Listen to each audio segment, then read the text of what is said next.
Hello guys and welcome back to my YouTube channel Theta Box. So today I get the following one error notification while I try to scan the WhatsApp web QR code and it shows no valid QR code detected. So how to fix this issue?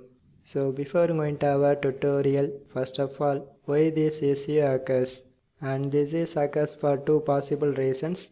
And the first one is due to your web browser caches, and the second one of the reason is due to restricted background data usage from your WhatsApp app.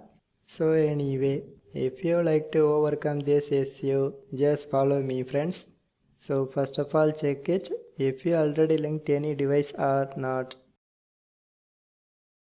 So once you check it and close your WhatsApp and simply long press on the tab icon and go to app info.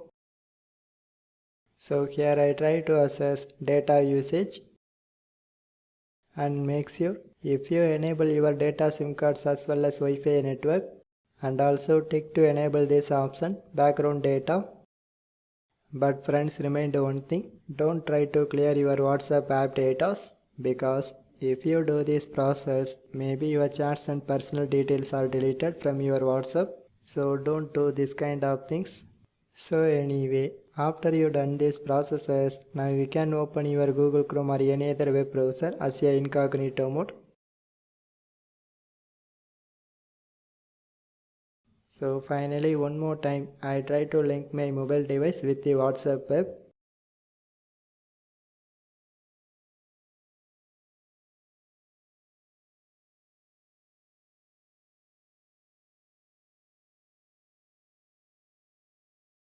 But friends, now this time you can see, now my WhatsApp web is successfully connected and it's now ready to use. So anyway, if you have any doubts, just comment to me. So otherwise, just leave a one like. So for more tech videos, you can subscribe my beautiful tech channel, Theta Box, and thanks for watching.